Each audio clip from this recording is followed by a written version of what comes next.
Hi, welcome.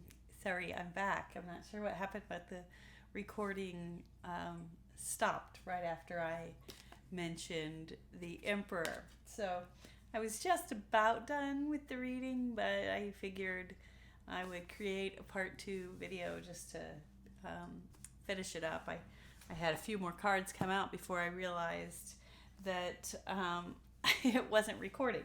So, anyways, let me finish the tarot and then I'll talk about the few oracle cards that I pulled. All right, angels, spirits, guides, ancestors, what messages do you have for me related to this message? Yes. Okay. This is complete happiness. This is the so cups represent uh, emotional fulfillment, and all of the aces are the divine gift from the universe, meaning you're in perfect alignment. So when you're in your emperor or empress mode, then you are attracting complete emotional fulfillment. Thank you, Spirit. Anything else here? Yep. Yep. So the Hierophant is about wisdom. It's also a card about higher learning, lessons, wisdom, God. This is sometimes a card that I consider the God card. And this is the card of mental entrapment, if you will. So when we're just really trapped in our thoughts and we're having a hard time making decisions. So what this tells me by coming out together is now we have the wisdom and the knowledge to learn that the lessons that we experienced were because we weren't honoring our truth. We were really trapped in our mental processes and not going with our truth, with our true feelings about something. Instead, we stayed in this mental conflict. So now that we have the higher learning, the higher wisdom, we can get out of that. All right, Spirit, thank you for that. Anything else? Yep. The Hanged Man is about seeing things from a different perspective.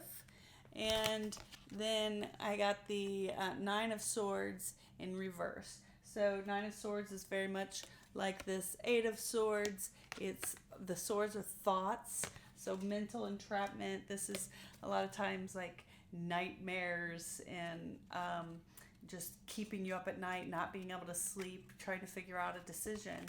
But it came out in reverse. So it's saying that now that you see things clearly, you're seeing a different perspective and you're looking at all of those past experiences. You're seeing them now as blessings that were helping to get you on your right path.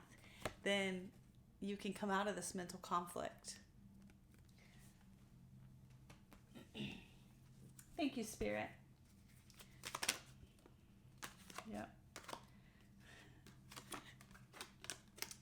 And that brings in the King of Pentacles. So he's actually holding his divine pentacles. So that Ace of Pentacles, that one pentacle that you were born, conceived to achieve, right? That's what he's holding right here.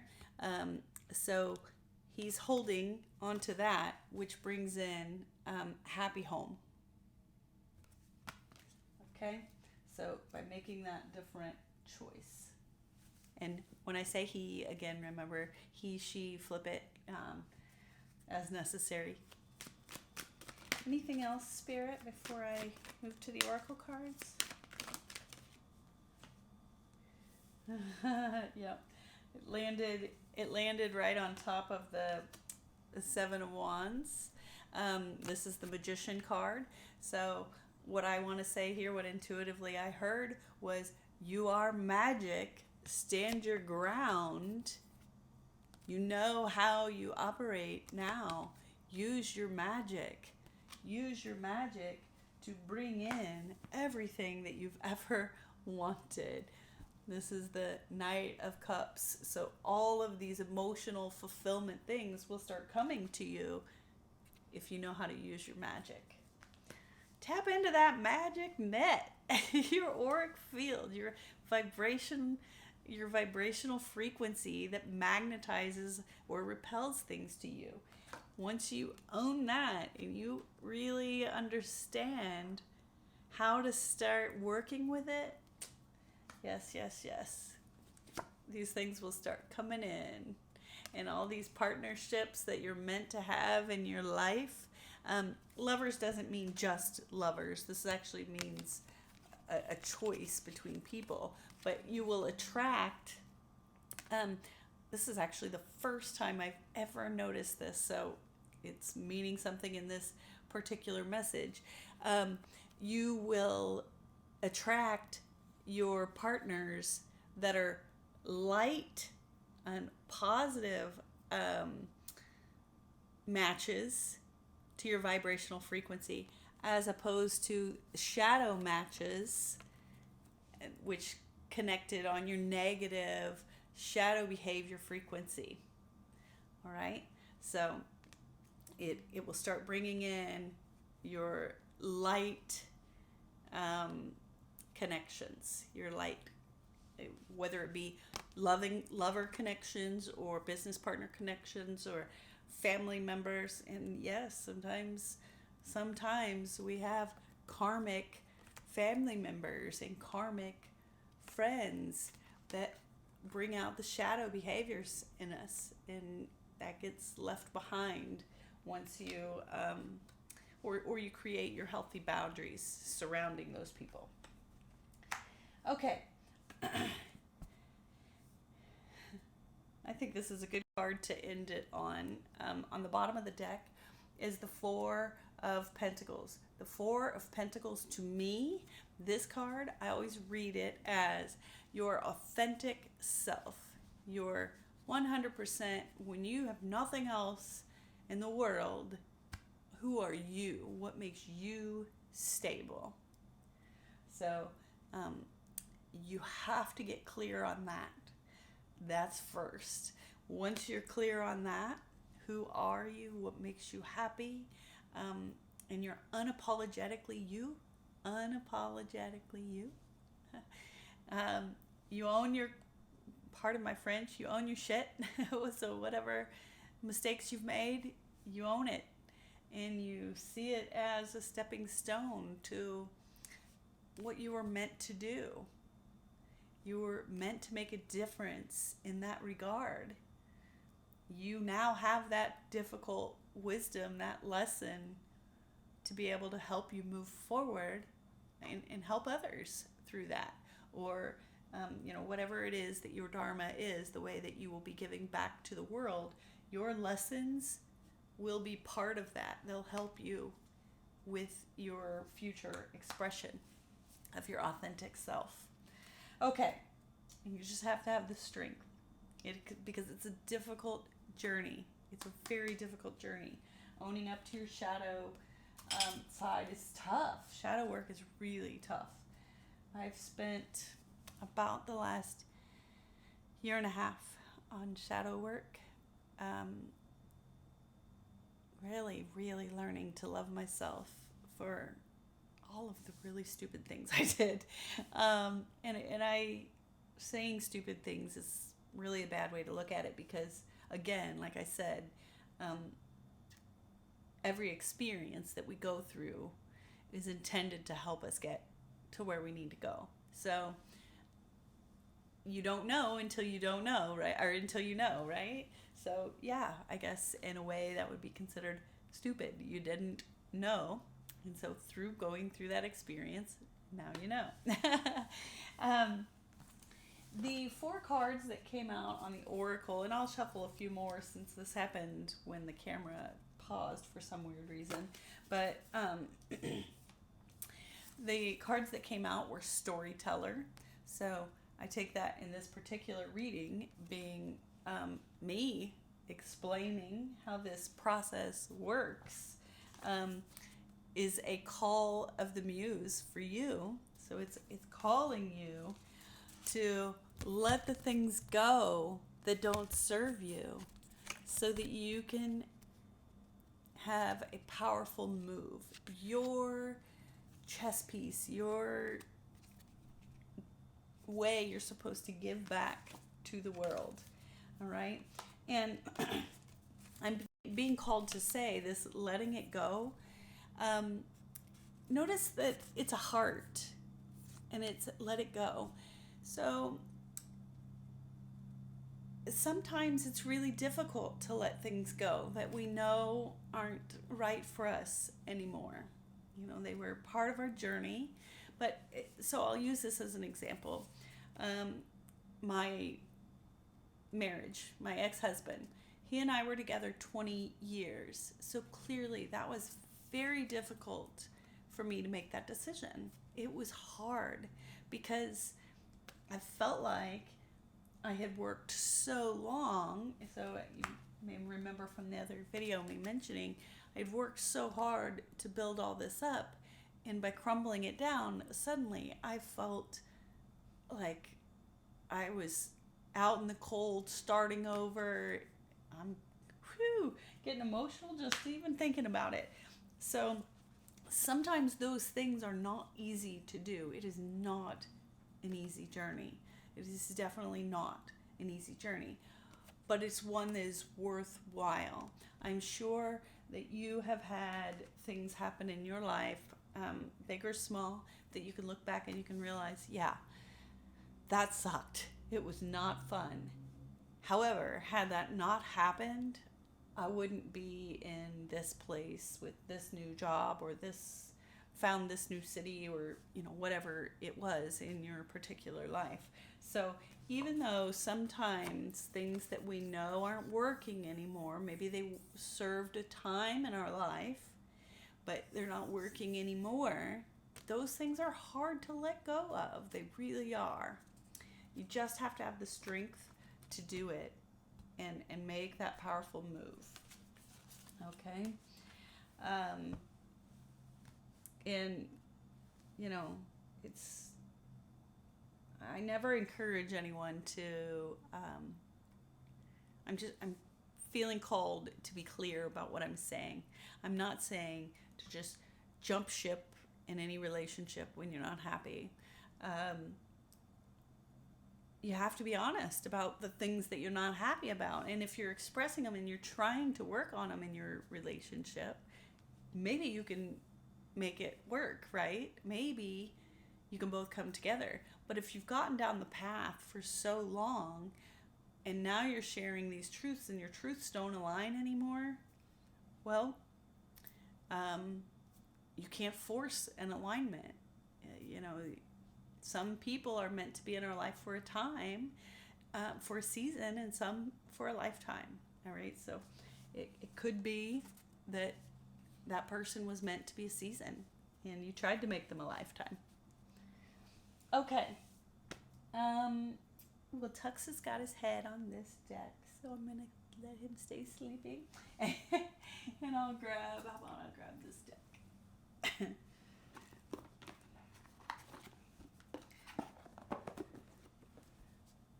Alright, this is the Wisdom of the Oracle. Wow. It's trying to talk to me. I want to shuffle it, a good shuffle first. Angel spirits, guides, ancestors, please give me the overall energies right now for this reading.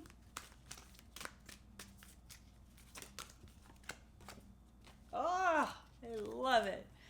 All that glitters. Again, I apologize for my fingernails. This brings in all that glitters. And I'm noticing here, I'm sorry, Tux, you're scratching me. I'm noticing here in the card, there are two masks. So that shows me you'll collide with your divine partnership also. And I also see spirit up here in the magic net that's surrounding all that glitters, right? So when you're in alignment with spirit, they help to bring in all that glitters. Thank you, spirit. To the here and now.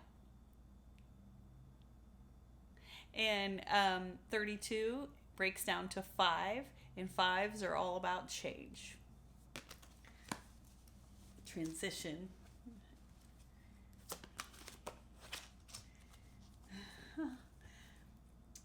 Poised.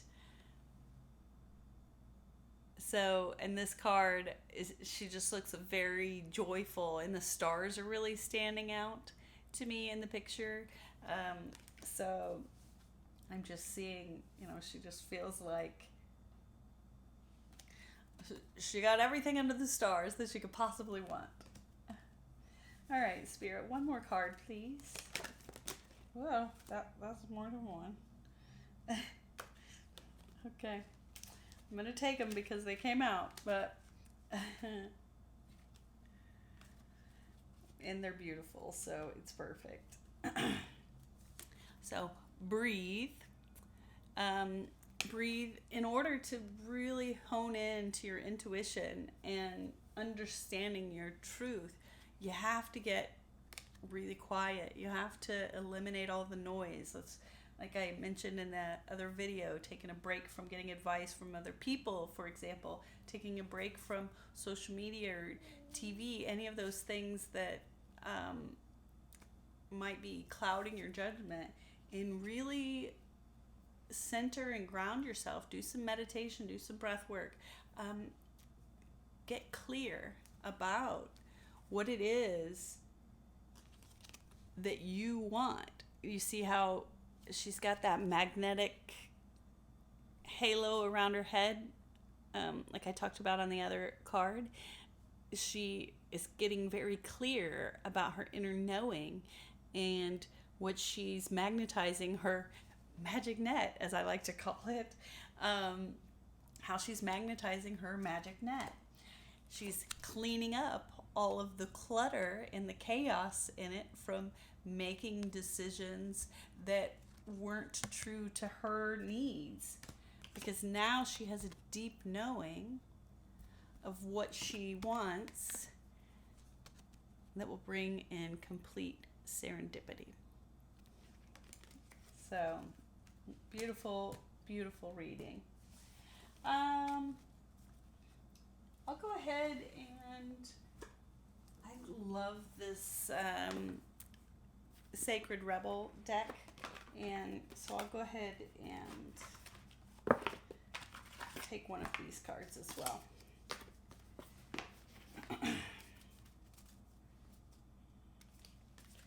And then we'll close it out. Angels, spirits, guides, ancestors, please give me one card for the overall energy to close out this reading.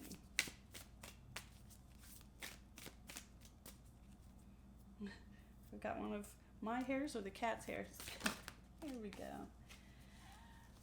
Going beyond the normal. Going beyond the normal. Now you have this gold, the light bulb moment, the true wisdom to set you free. And again, 14 breaks down to 5, which is all about that change. So when I think of I describe that magic net and a magnet, the positive and the negative side of the magnet, your light sides and your shadow side. That's what the positive and the negative is, the light and the dark is, right? It's simply a light switch. So when you're making a choice, you can only make two choices between what is true to you and what is not true to you. When you make the not true things, you are operating on your shadow side, your devil side, your whatever you want to call it, right? Your negative side, attracting the things that are a little bit more painful. They're lesson wise. But when you flip the switch, the five is flipping the switch and operating and making those choices from your place of truth. You're making divine white light choices. That's going to magnetize you and bring in everything, all the glitters. All the glitters. All the glitters is the same color as that light bulb, so it goes right together. Oh, I love this reading. I love it. It gave me a little bit of joy to my day when my chest and throat feels like it's on fire right now. Excuse me. Okay. Well, I'm tempted to close this reading out. You know, I have a few charms. How about I grab just a few little charms? I'm sorry, Tuck. Did I wake you? Oh, that's probably loud on the video, too. Sorry. Oh, I've got several. I didn't quite mean to grab this many, but I don't want to throw any back now, so. All right. This is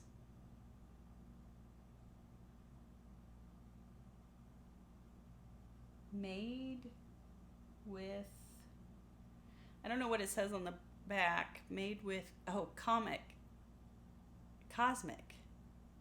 Made with cosmic. Ha! Look at that. And it is a sun. Sun is all about complete happiness. Like I said before, it's the happiest tarot card in the deck. But this is also, to me, based on what it says on the back of it, I don't know if I can hold it close enough for you to see. Make it cosmic. Oh, no. Made with a smile. I'm sorry, I read it wrong. Made with a smile. So, but cosmic works too. So, there's that. And then, oh, these are little, I didn't even know these were in there. These are little girl and boy Hello Kitties. Let's see if I can get them. Here's this one. And this one.